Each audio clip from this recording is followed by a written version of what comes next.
I think back to some of the football games I went to in college, having 100 ml in a boot or something.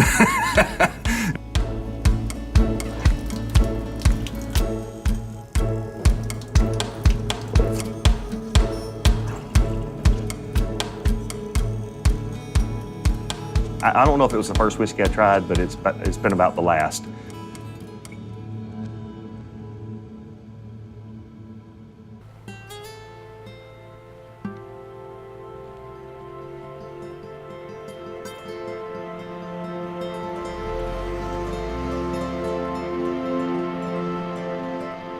I was around the distillery as a kid. My grandfather was the master distiller here for many years. He retired when I was about 8 years old.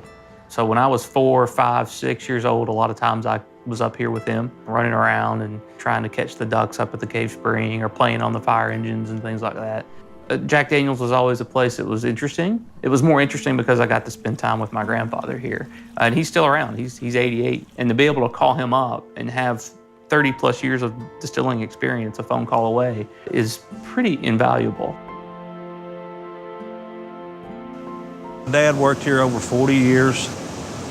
Once I got down here and got to work here for probably 10 or 11 years, I got the opportunity to work with my dad. He sort of showed me the ropes and things that he had learned over the past 35 or 40 years, which was pretty neat. Most of the master distillers before me grew up in this area, in the shadows of the distillery, were either related to Jack or, grew up in this community. And I didn't, but I got here, about as quickly as I could. After a couple of years in Texas, I had an opportunity to come back to Tennessee. And I knew when I got back to Tennessee that I didn't want to leave again. I was going to do the best I could, but to stay close to home. It's where my family is, and it's always been home, even when I was in another state. Jeff, he's just so approachable. His door is literally always open, and there's really no formality with him. If you have an idea or a thought or a problem, you can just walk in the morning with a cup of coffee and bounce it off of him, and you'll get an honest opinion back. That's pretty refreshing. I don't know that everybody gets so lucky to have a boss to where you really could feel like you can stroll in any moment very casually and have any conversation needed.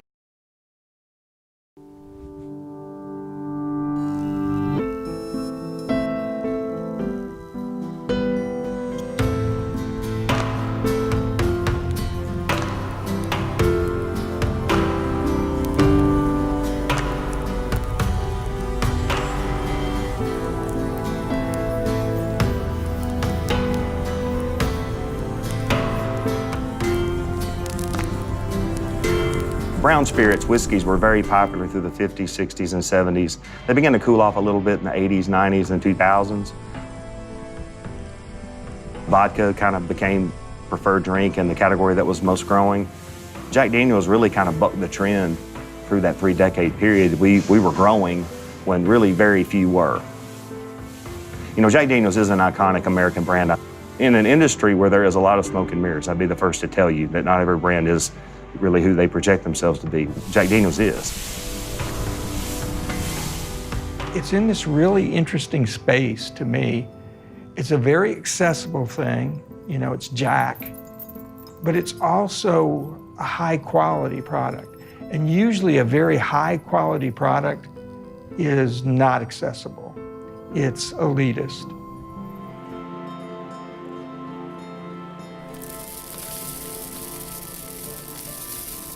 For Jack Daniel's, we have not necessarily been some brand that's been known to put out a lot of little things in small quantities.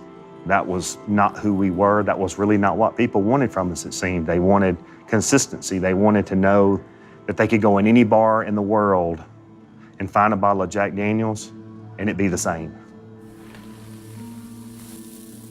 To me, that is what has defined our craft. The success that we've had has enabled us to reinvest into our process and still make whiskey the same way that my grandfather made it in 1957. Charcoal mellowed, 10 feet of charcoal, the same yeast strain, the same care of making our own barrels, all of these things that are really unmatched in the industry. You sense a little bit of the blood, sweat, and tears of a community in every bottle. That this is not just about the liquid. It is about the passion and the love of a community that underlies it. Every drop of Jack Daniel's, every single drop is made in Lynchburg, Tennessee. There's no other plant, there's no other factory.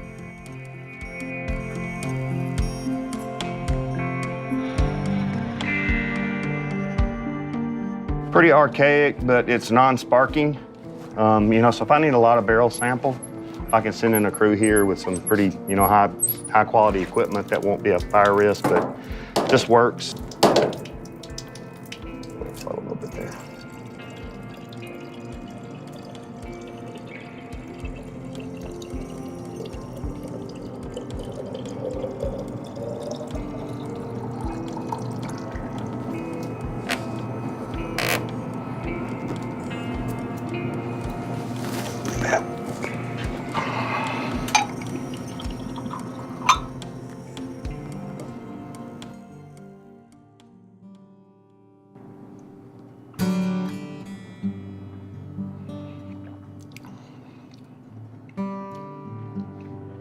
This it goes in at 125 proof, but by the time it's been here 5 or 6 years, as this barrel has in this location, it would be more typical that the proof has risen to probably around 133 in that ballpark. So considering the full strength nature of this particular product, it's really good, really nice.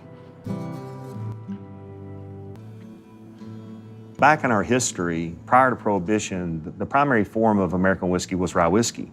I call it frontier whiskey. It had different attributes. It was a little bit more rough and ragged. So if you think of it kind of like cooking, and you cook a dish and you put way too much pepper in the dish and it tastes like pepper. That's kind of the way we approach rye whiskey. Our grain bill is 70% rye, 12% malted barley, and 18% corn. So we have a lot of rye character there at 70%. But not overwhelmingly so. There's still some of those natural sweet tones that people know Jack Daniel's to be. We're not first into the rye category for sure, but it gave us a chance to think through who we wanted to be when we got there. It gave us some time to plan and think long and hard about it, and I think we've come up with the right decision.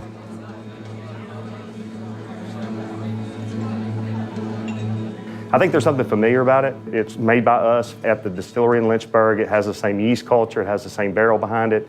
So I think there's some things that are maybe some commonalities that you would find in the product, but the character is so different that I think for a lot of people who are not necessarily Jack Daniel's fans, we're hoping that we can change their minds. That's always, what you hope to get when you put out any new product is that you cast a bigger net, that you become appealing to a larger group of people.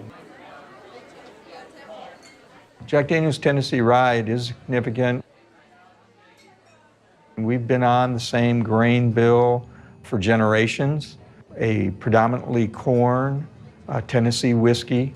That's what Jack Daniel's is known for around the world, and that's what they continue to make.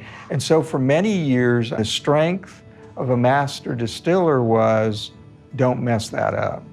Continue to make this high quality product in the way that it's always been made. Well, Jack Daniel's Tennessee Rye allows the distillers to show people or remind them. People may have forgotten what a great product Jack Daniel's already is, but Jack Daniel's Tennessee Rye gives the distillers an opportunity to show their talents once again. To me, there's something familiar about this, even though the flavor is going to be very different. There's something familiar about this rye. Maybe it's the yeast culture, or maybe it's the fact that it's coming from the same barrel that we've handcrafted for ourselves for years now, for decades. We've been making barrels. Maybe the fact that that's common on this, that really all we're changing here is the grain bill. There's something about it that says, hey, I think this is Jack Daniel's, even though it's going to be different. So hope you guys enjoy it. Jack Daniel's Tennessee Rye. Thank you guys for coming. It's not just about a job for your lifetime, it's about stewardship. This is a job that you hope to pass down to the next generation, whether it be your children or nieces and nephews. He doesn't consider this a job. This is basically our life, and that's his life. That's the way I feel, and that's the way, a lot of people that work at Jack Daniel's, it's more than a job. It's something a lot bigger than the individual, and I think Jeff realizes that. Each new generation has adopted the pride and the mission that every day you make it the best you can. You don't compromise, you don't mess it up.